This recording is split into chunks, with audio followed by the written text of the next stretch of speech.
Hello बच्चों, फिर से स्वागत है आपके अपने YouTube चैनल कॉन्सेप्ट वाला पे। जैसे कि हम लोग का वेक्टर का जर्नी शुरू हो चुका था और उसमें बहुत तरीके का लेक्चर हम लोग देख चुके हैं। आज हम लोग बेसिकली बात करने वाले हैं ट्रायंगल लॉ और parallelogram law of vector addition पे कुछ न्यूमेरिकल। लेकिन जो हम लोग न्यूमेरिकल आज के क्लासेस में करेंगे वो सारा का सारा फॉर्मूला बेस्ड होगा। क्यों? क्योंकि पिछले लेक्चर में हमने formula based parallelogram law of vector addition का कुछ फॉर्मूला बताया था, जो जिसके हेल्प से आप मैग्नीट्यूड और डायरेक्शन का कैलकुलेशन कर सकते हो। उससे पहले हम लोग का ग्राफिकल वे था, वो भी आप लोग का क्लियर था। और जिसको वेक्टर में थोड़ा सा हल्का सा भी अगर कहीं से भी दिक्कत है तो वो स्टार्टिंग से 1 to 6 लेक्चर देख लीजिए, आपको पूरा का पूरा वेक्टर का जर्नी कंप्लीट समझ में आ जाएगा। तो चलिए आज हम लोग सबसे पहले कुछ न्यूमेरिकल को देखते हैं, फिर आज के न्यूमेरिकल के खत्म होने के बाद तुरंत हम लोग शुरू करेंगे एक नया टॉपिक, सबट्रैक्शन ऑफ वेक्टर, यानी वेक्टर का घटाव, कि कैसे हम लोग वेक्टर को दो वेक्टर को कैसे हम लोग सब्ट्रैक्ट करेंगे, घटाएंगे। ठीक है, तो आज का पहले ये टॉपिक हम लोग कंप्लीट करते हैं। चलिए पहला क्वेश्चन यहाँ पे आपके स्क्रीन पे है, the mod of a vector plus b vector is equal to mod of a vector plus mod of b vector, then the angle between a vector and b vector will be। देखिए ये जो question है आपको इससे पहले वाले lecture में जाना है, और इस पहले वाले लेक्चर में आपको मैं 3 केसेस बताया था, एक केस 1, केस 2, केस 3। केस 1 जब दो वेक्टर के बीच का एंगल 0 डिग्री था, केस 2 जब दो वेक्टर के बीच का एंगल 180 डिग्री था, और केस 3 जब दो वेक्टर के बीच का एंगल कितना था, 90 डिग्री था। ठीक है, ये 3 मैंने केस बताया था। आपको एक चीज एकदम अच्छे से याद होना चाहिए कि यहाँ पे मैंने बताया था cos 0 डिग्री, फिर मैंने बताया था आपको cos 180 डिग्री, फिर मैंने बताया था आपको cos 90 डिग्री का केस मैंने बताया था। cos 0 डिग्री का वैल्यू 1, cos 180 डिग्री का वैल्यू -1 और cos 90 का वैल्यू होता है 0। ठीक है, तो ये मैंने 3 केस बताया था। जब मैं ये 3 केस के बारे में जिक्र किया था, तो आज का आपका क्वेश्चन है mod of A vector plus B vector, यानी mod of A vector plus B vector. ठीक है, यानी हम लोग mod of A vector plus B vector को हम लोग मॉड ऑफ आर वेक्टर कह सकते हैं, और ये मॉड ऑफ आर वेक्टर का मतलब क्या हो गया, रिजल्टेंट वेक्टर। और ध्यान से समझिए, ये तीनों केसेस पे क्वेश्चन है जहां पे एंगल का बात आएगा वहां पे काम क्या करना है। पहला चीज कि अगर यहाँ पे एंगल 90 डिग्री रहता तो वैल्यू क्या हो जाता, 0। और अगर दूसरा वैल्यू अगर निगेटिव में रहता तो हम लोग cos 180 का वैल्यू रखते। और सेम है, बस ये सेम है, हम लोग यहाँ पे सेपरेशन किए हैं किसका, मॉड ए वेक्टर और मॉड बी वेक्टर का, और वैल्यू पॉजिटिव है तो यहाँ पे cos थीटा का वैल्यू कितना होगा, 0 डिग्री होगा, यानी यहाँ पे आपका ऑप्शन सी होगा।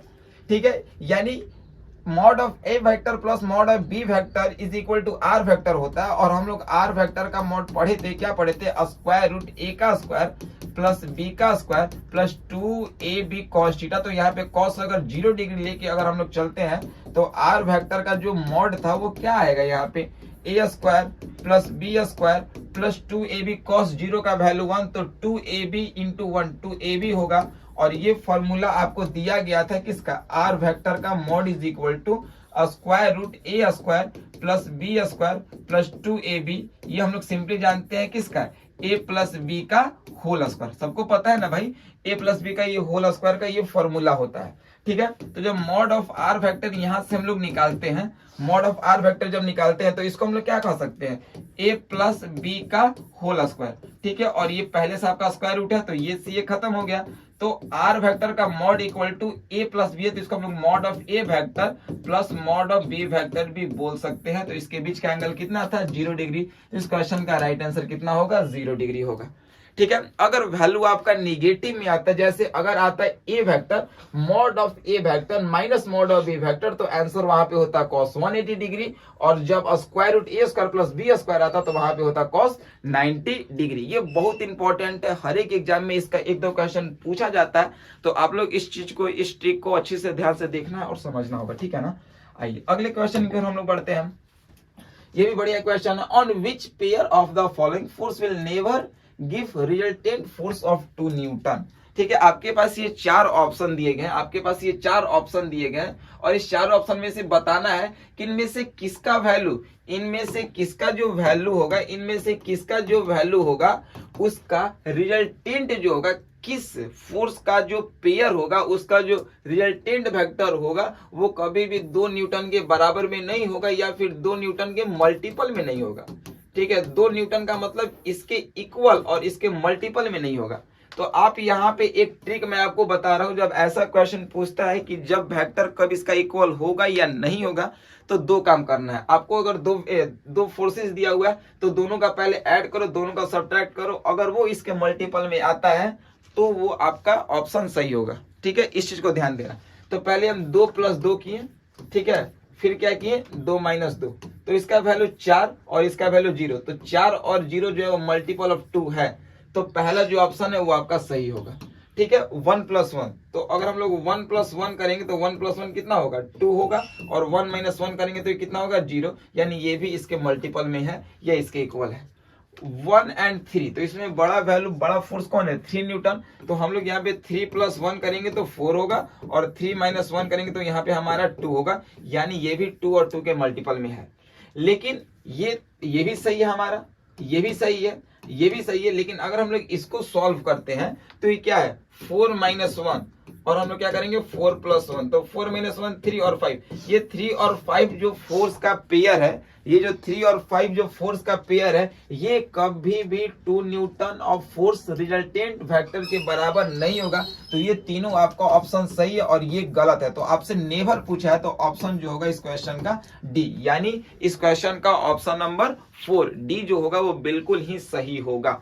ऐसा क्वेश्चन के लिए आपको मैंने तरीका क्या बताया, जब पूछेगा कि 2 फोर्सेस का रिजल्टेंट इतना आ रहा है, तो आपको आंसर चेक करना है कि उसके मल्टीपल में अगर दोनों फोर्स का वैल्यू आ रहा है तो वो सही होगा, जो नहीं आ रहा है वही आपका आंसर होगा। कब, जब नेवर के केस में पूछेगा तब। ठीक है, चलिए एक और यहाँ पे बढ़िया सा क्वेश्चन है, यहाँ पे सभी लोग अच्छे से देखेंगे।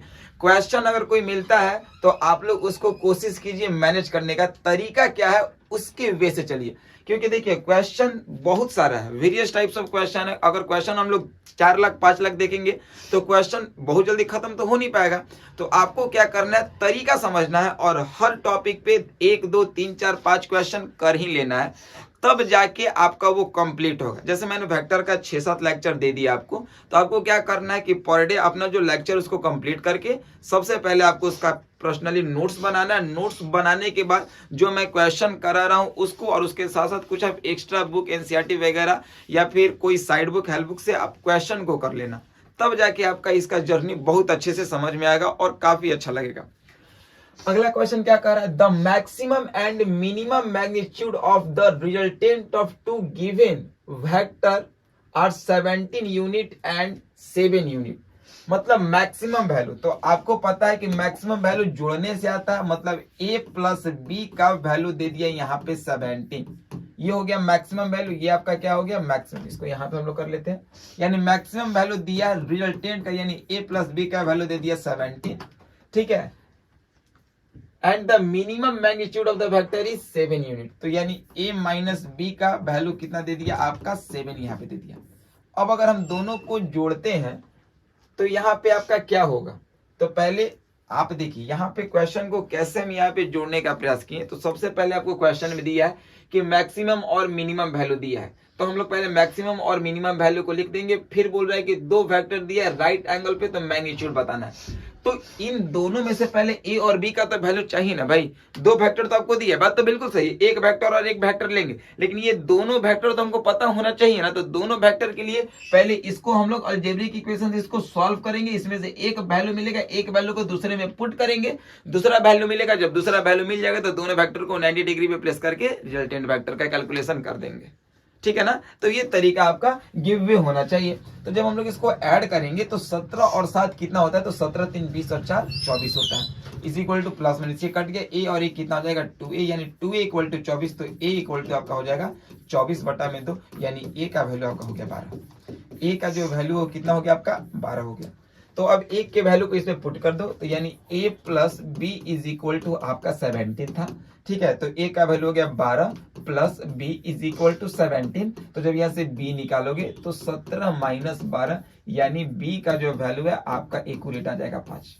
अब तो मजे की बात आ गया कि आपके पास a का भी वैल्यू मिल गया और b का भी वैल्यू मिल गया, और 2 वेक्टर का आपका रिजल्टेंट निकालना है। तो जब a वेक्टर आपका 12 हो गया और b वेक्टर आपका 5 हो गया, तो जब रिजल्टेंट निकालोगे तो ऐसे आपका जाएगा, ठीक है। और ये पहले क्वेश्चन में बोल दे कि यहाँ पे क्या है, आपका राइट एंगल्ड है। और आपको पता होगा, मैंने पिछले लेक्चर, अगर जो पिछले लेक्चर नहीं देखा है तो जाके आप उसको एक बार जरूर देखिए, ठीक है ना। तो वहां पे मैंने बताया था कि आर वेक्टर का जो वैल्यू होगा, ठीक है, कब, जब आपका एंगल कितना दिया है, थीटा का वैल्यू 90 डिग्री, तो मैंने फॉर्मूला बताया था स्क्वायर रूट ए का स्क्वायर प्लस बी का square plus 2ab cos theta था, तो cos 90 का वैल्यू 0, तो 0 इंटू 2ab खत्म हो जाता था, ठीक है। तो ये मैंने वैल्यू आपको बताया था।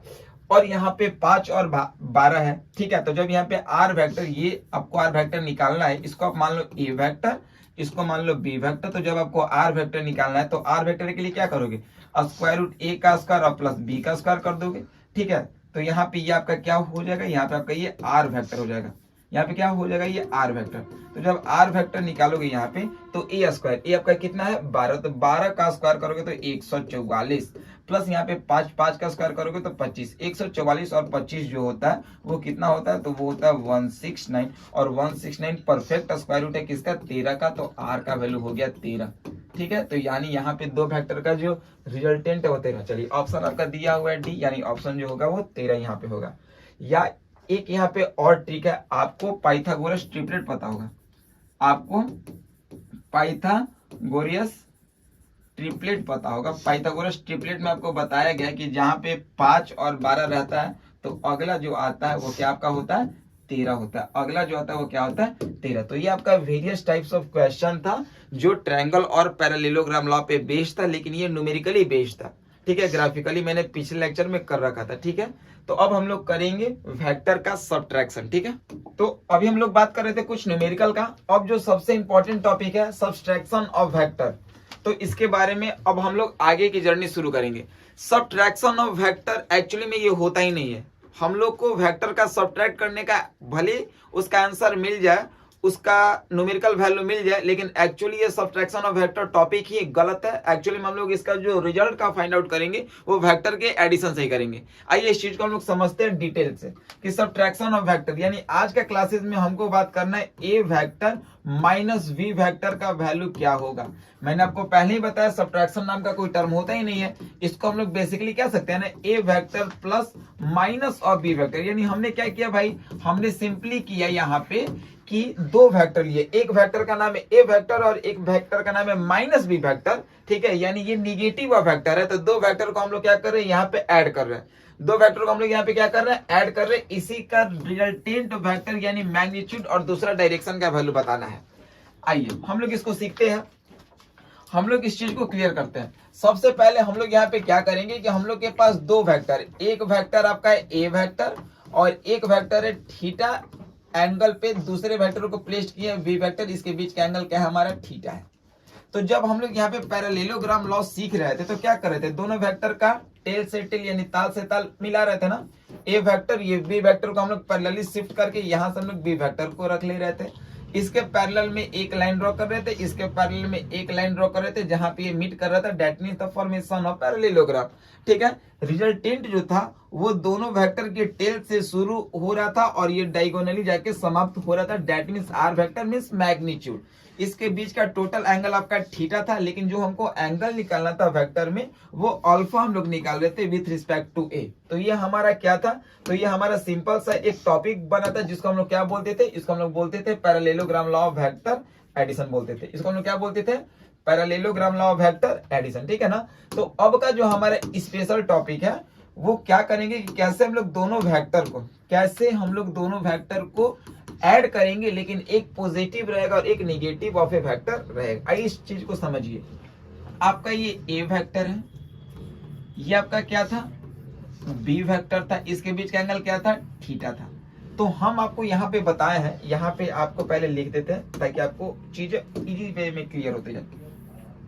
ए वेक्टर प्लस बी वेक्टर, आपको लाना था ए वेक्टर माइनस बी वेक्टर। तो हम क्या किए हैं कि इसको जब आपको लाना था और इसका मैग्नीट्यूड और डायरेक्शन आपको फाइंड आउट करना है, सब्ट्रैक्शन और वेक्टर करना है, तो हम लोग क्या करेंगे, ए वेक्टर यहाँ पे प्लस करके माइनस ऑफ बी वेक्टर ले लिए और यही हमको फाइंड आउट करना है, ठीक है ना। तो हम लोग क्या किए कि दो वेक्टर को जोड़ रहे हैं, एक वेक्टर हमारा ए वेक्टर है और एक वेक्टर हमारा क्या माइनस बी वेक्टर, ये दोनों का हम लोग एडिशन कर रहे हैं। तो पहले आपको बोले थे कि सब्ट्रैक्शन ऑफ वेक्टर नाम की टॉपिक होती ही नहीं है, ठीक है, तो हम लोग क्या करेंगे कि जो बी वेक्टर है उसका निगेटिव ऑफ ए वेक्टर, तो आपने पढ़ा होगा निगेटिव ऑफ ए वेक्टर क्या होता है। तो मैंने आपको बताया था कि निगेटिव ऑफ ए वेक्टर का मतलब क्या, कि वेक्टर का मैग्नीट्यूड यानी लेंथ जो होगा वो बिल्कुल हूबहू सेम होगा, लेकिन डायरेक्शन जो होगा वो जस्ट अपोजिट होगा, मतलब इसका डायरेक्शन जस्ट अपोजिट इस साइड हो जाएगा। ठीक है ना, तो आप इसको एक बार बनाइए। तो जब ये बी वेक्टर है, तो जब इसका आप निगेटिव ऑफ वेक्टर निकालोगे तो निगेटिव ऑफ वेक्टर क्या आपका हो जाएगा, ये हो जाएगा माइनस बी वेक्टर।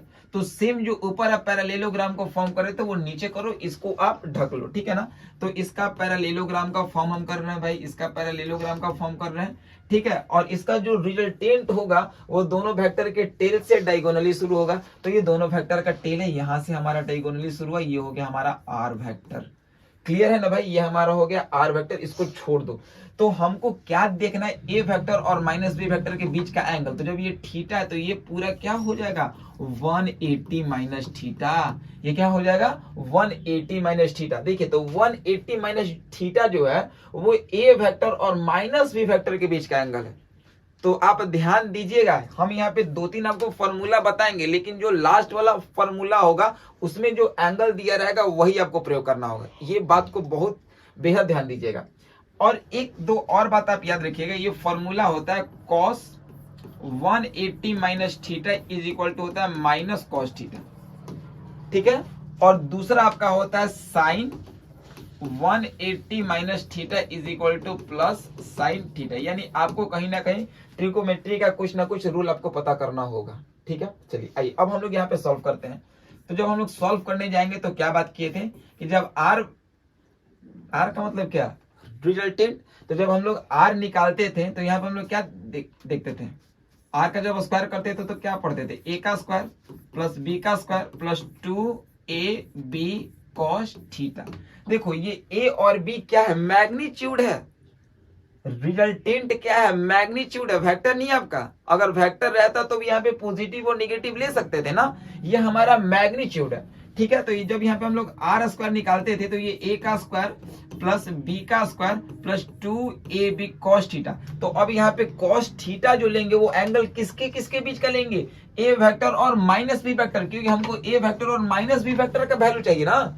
तो ए वेक्टर और माइनस बी वेक्टर के बीच का एंगल कितना है, तो ये है आपका cos 180 minus theta, 180 minus theta, ये आपका हो गया।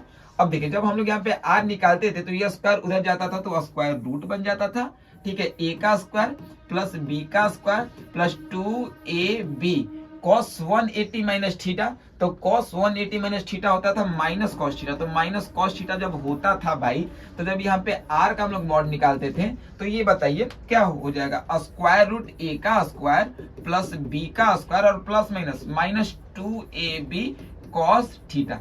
अब यहाँ पे बाबू ध्यान देना है, हम बार बार बोल रहे हैं कि आप अगर थोड़ा सा भी मिस करोगे तो बढ़िया बढ़िया न्यूमेरिकल आपसे छूट जाएगा। अब यहाँ पे एक चीज ध्यान दीजिए, यहाँ पे हम लोग एंगल क्या लिए थे 180 माइनस थीटा, यानी यहाँ पे जो हमारा एंगल था ना ये बहुत कम कोई बताएगा। यहाँ पे जो एंगल था वो A vector and minus B vector के बीच का एंगल था, देख लो। लेकिन ये जो आंसर आया ना वो cos थीटा जो आ रहा है वो थीटा आप लोगे ए वेक्टर और बी वेक्टर के बीच का एंगल। ये सबसे इंपॉर्टेंट है इस सेशन का बात। ठीक है, यहाँ पे जो एंगल, यानी आपको ये फॉर्मूला प्रयोग नहीं करना। आपको अगर कोई बोलेगा कि ए वेक्टर माइनस बी वेक्टर बताओ, तो ए वेक्टर और बी वेक्टर के बीच का जो एंगल दिया होगा, चाहे वो 30 हो या फिर 40 हो या फिर 60 हो, इसका मतलब कि वो वैल्यू आपको यहाँ पे रखना है। यानी ये आपका रामबाण है। ठीक है, ये आपका मेन फॉर्म है cos थीटा का मतलब। अब यहाँ पे 180 वाला कॉन्सेप्ट नहीं लगाना है, जो थीटा का वैल्यू दिया रहेगा वही। तो बताइए a प्लस बी का मॉड और a माइनस बी में क्या अंतर है। अगर हम लोग वेक्टर का एडिशन कर रहे थे तो वहां पे क्या सीखे थे, A square plus B square plus 2ab cos theta. लेकिन यहाँ पे जब सब्सट्रैक्शन सीख रहा है तो क्या हो रहा है, A square plus B square minus 2ab cos theta. तो ज्यादा का तो डिफरेंसेस है नहीं, तो आप इसको याद कर सकते हो। और ये सबसे आपको हम इंपॉर्टेंट बात सिखाए, इसको हम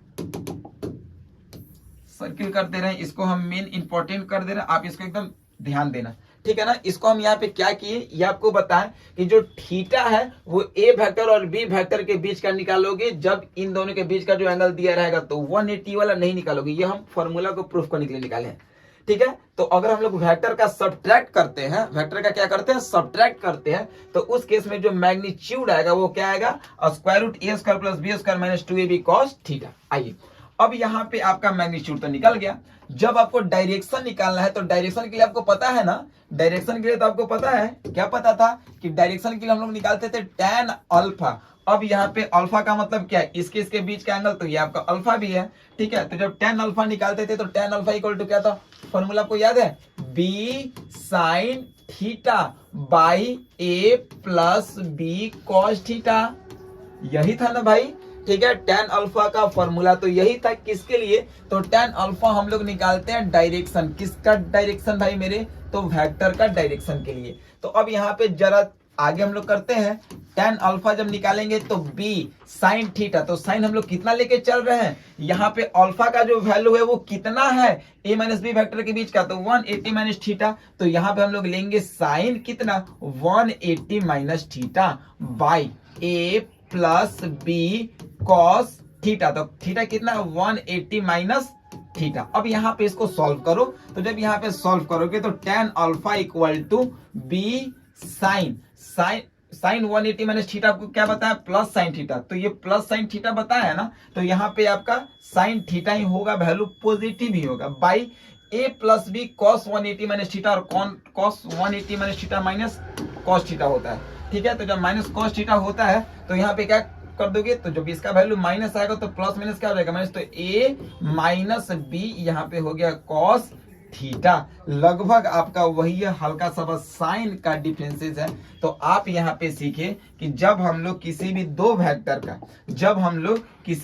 वेक्टर का सब्सट्रैक्शन करते हैं a माइनस बी वेक्टर का, तो इसका जब हमको निकालना होगा मैग्नीट्यूड, इसका जब हमको क्या निकालना होगा, मैग्नीट्यूड, तो r वेक्टर का मॉड का जो वैल्यू आता है वो क्या था आपका, स्क्वायर रूट a का स्क्वायर प्लस b का स्क्वायर, ये मैग्नीट्यूड है, प्लस नहीं यहाँ पे a का स्क्वायर प्लस b का square minus 2ab cos theta. और बाबू बार बार एक चीज के ऊपर हम फोकस आउट कर रहे हैं कि ये जो cos थीटा होगा हमारा, वो cos थीटा a और b के बीच का होगा, माइनस b नहीं लोगे, वो मैं प्रूफ करने के लिए 180 माइनस पहले उसको सॉल्व आउट कर रखा था, ठीक है। तो ये आपका मैग्नीट्यूड हुआ। जब यहाँ पे डायरेक्शन निकालोगे तो डायरेक्शन का वैल्यू आपको बताए थे कि tan अल्फा का वैल्यू जो था वो b sin theta by a minus B cos theta, बस एडिशन और सब्ट्रैक्शन में यही है, ठीक है, बात खत्म। बहुत सिंपली वे में आपको वेक्टर का सब्ट्रैक्शन भी क्लियर हो गया, ठीक है।